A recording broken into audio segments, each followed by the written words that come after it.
Hi BookTube, it's Amy, and I'm here with a joint biography of the Romantic poets Wordsworth and Coleridge. So this is the 2006 joint biography called The Friendship by Adam Sisman.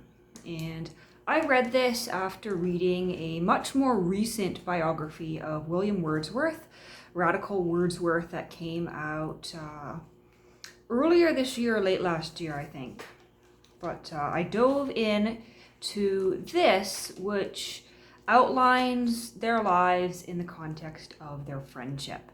Now, Samuel Coleridge, of course, was the Romantic poet known for living in the Lake District of England, and he wrote such poems as The Rime of the Ancient Mariner, as well as a prose piece called Biographia Literaria, I believe. I haven't read that one yet, but it is on my list of things to read. I admit I haven't got too much into Coleridge yet, but I did pick up the Oxford World Classics edition of his major works recently. So Biographia Literaria. And so that is his major prose piece in which he talks about poetry, and I'll be interested to get into that later this year, but for now, so that's Coleridge. And then you have Wordsworth, also a Romantic poet who lived in the Lake District of England around the turn of the 19th century, and he of course is known for poems such as Tintern Abbey, lyrical ballads, and the Prelude. And I learned from this that lyrical ballads was actually a joint publication between both authors, between Coleridge and Wordsworth. And Coleridge's The Rime of the Ancient Mariner was originally part of this collection. But for reasons that even the author here, Adam Sisman, finds unclear, when Lyrical Ballads was printed in its second edition, Wordsworth was listed as the sole author here. And Wordsworth wrote what the author describes as a bit of a critical, almost scathing critique of the Rime of the Ancient Mariner. Wordsworth felt as though it didn't quite fit with his own poetry, just because Coleridge took this older style of writing with his work, The Rime of the Ancient Mariner. And actually, Sisman here describes the reissuance of lyrical ballads as one of the critical pieces that destroyed their friendship, one of the critical factors that destroyed their friendship. And whether it was or it wasn't, remains to be seen. But it is quite clear here, and in the Radical Wordsworth biography I read, that when Coleridge and Wordsworth first met, Coleridge was the famous poet despite being 2 years younger than Wordsworth. And he met Wordsworth, became almost intrigued and infatuated with him, spent a great deal of time living with him in his cottage in the Lake District and sharing ideas with him. And it's interesting because Wordsworth's major poetical work, the Prelude, was actually largely inspired by the ideas of Coleridge. And Wordsworth was writing The Recluse and the Prelude, and at least according to this joint biography, was almost relying on Coleridge for his feedback and for his ideas and inspiration in order to continue writing. And so there is this period when Coleridge was having marital issues, was having issues with his addiction to, I think they call it laudanum or opium, with his drinking problem. He was having all these issues, and he was having this sort of pining love, this obsession with a woman by the name of Sarah Hutchinson. And he off and left the Lake District, left England, and went abroad for a bit.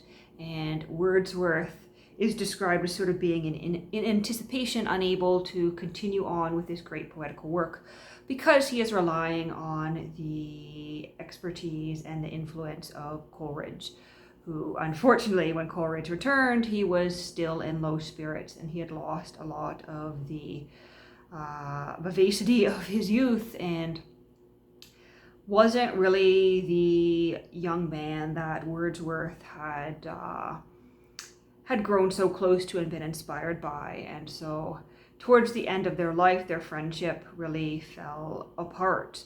And their conflict, they did quarrel after about 10 years of knowing each other. This quarrel really hinges for Adam Sisman on this offhand comment that Wordsworth had made.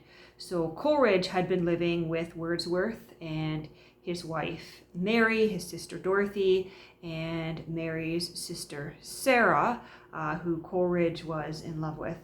Coleridge had been living with Wordsworth and his extended family for a number of years in the Lake District, and I think they had sort of had enough of Coleridge's lethargic attitude. It sounds like he got to the point where he wasn't really going for those walks out in the Lake Districts in the hills by the water as he had done in his younger days. And Coleridge was not getting out of bed until noon, 2 in the afternoon, and he was heavily abusing alcohol. And although he tried to get off the opium, he was still very much addicted to that.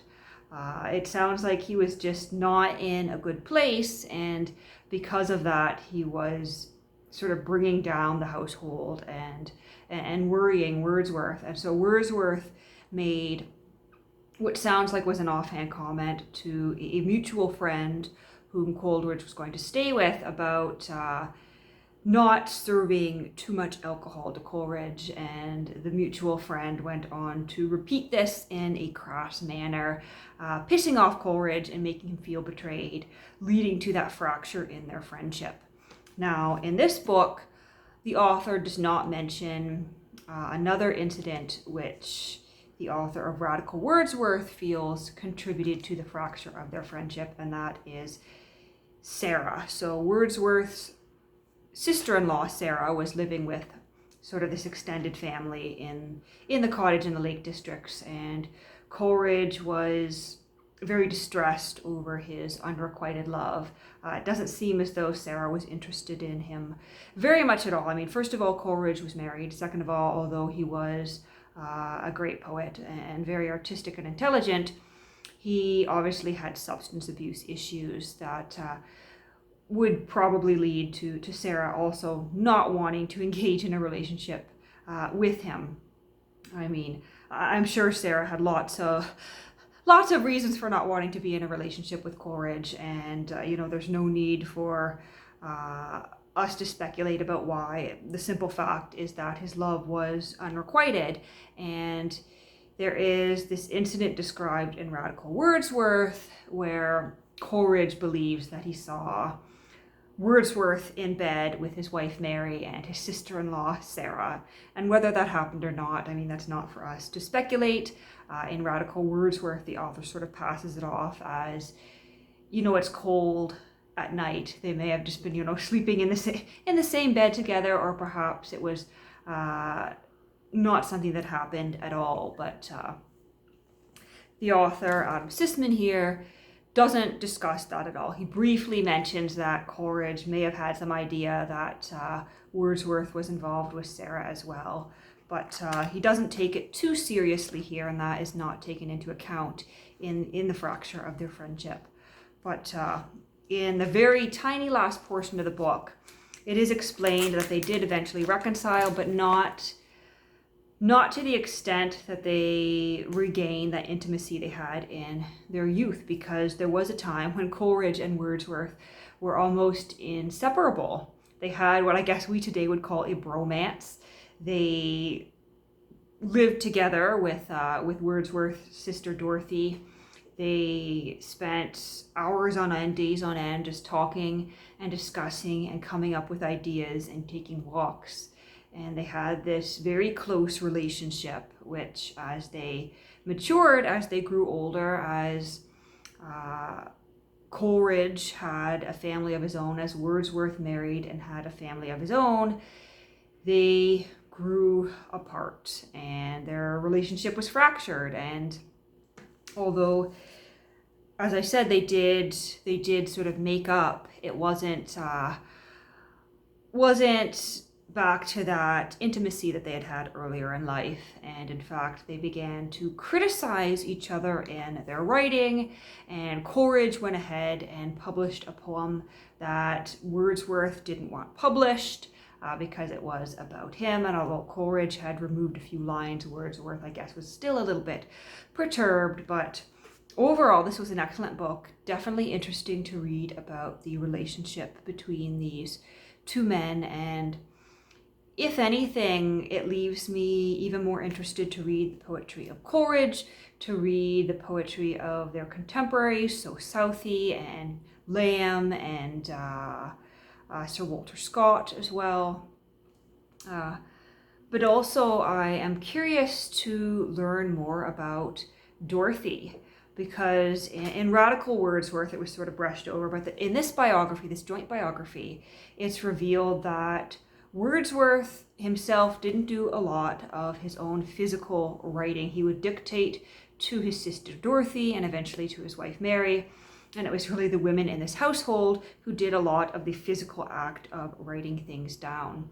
And so Wordsworth would dictate, Dorothy would write, and there's actually a passage where Coleridge is described as writing directly to Dorothy to share the poetry that he would like Wordsworth's feedback on, because Dorothy is the one who would sort of convey the mail to Wordsworth and would take down Wordsworth's replies and send it back to Coleridge. So she was very much sort of at the center of it. And although Sisman says that Dorothy herself did not want to publish her own work, clearly she was at the center and was an integral part of the creation of both the poetry of Wordsworth and Coleridge. And she herself kept a journal, and so I would hope that somewhere it's possible to read Dorothy's journals, but we'll see what I discover.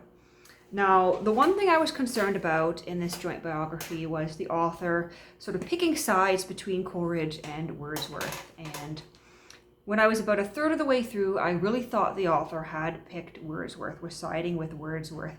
There's sort of this famous feud between the two poets that has sort of translated to a feud between critics and between fans of the poets. And so you often find, a fan of Coleridge who thinks Wordsworth was in the wrong, or a fan of Wordsworth who thinks Coleridge was in the wrong. And it's interesting how 200 years later, this rivalry sort of lives on between fans of the poet. And Sisman acknowledges that rivalry in the introduction to this book and says he's going to take a balanced approach. But I was concerned because Sisman did begin with Wordsworth. The first 50 pages or so are almost exclusively about Wordsworth. I guess, which does make sense on some level, since Wordsworth is 2 years older than Coleridge. But then he does pick up with Coleridge's life and does come across with a more balanced view. Wordsworth was sort of full of himself by the end of his life. And although Wordsworth had started off in the relationship as the lesser poet, once he began to get published and Coleridge wasn't publishing so much, Wordsworth eclipsed him, which I guess didn't do very much for Coleridge's, self-confidence. And other friends were actually worried about Coleridge, who they saw as a great talent, becoming subordinate to Wordsworth. And I guess Wordsworth was sort of disliked on some level for that reason. A lot of their friends thought that Coleridge should really be writing his own things and not pandering to Wordsworth or pushing the poetry of Wordsworth quite so much at expense of his own. And then, of course, later in life, once Coleridge published a few more of his major works, he really went up to Wordsworth's level again, and they both ended their lives as two famous poets. And there's this funny scene described where They had reconciled at this point, but they weren't on an intimate basis, as I said. But they were both at a gathering, and there was Wordsworth reciting his poetry, surrounded by men. And then there was Coleridge at the other end of the room, surrounded by all these women, because I guess he was adored by women. And he begins to recite Wordsworth's poetry, because they were on such an intimate basis that they knew each other's poetry so well. And I thought that was just sort of symbolic of their relationship. That it's quite clear that Coleridge really had a profound impact on Wordsworth's poetry, and Coleridge really contributed to Wordsworth's fame, for better or for worse. And they both ended up as famous men, although, and they both had their flaws. Wordsworth had an inflated ego. He was a recluse. He was very abrupt, not often a pleasant person to meet. And Coleridge, although he was considered very pleasant and charismatic, did have those substance abuse issues that led to him at times not being able to converse with people and not being able to do his work. And so, as I said, this was a great book, definitely inspiring me to read more Coleridge, to perhaps pick up a Coleridge biography, and also making me want to dive into some more Wordsworth. So yeah, this is The Friendship, Wordsworth and Coleridge by Adam Sisman.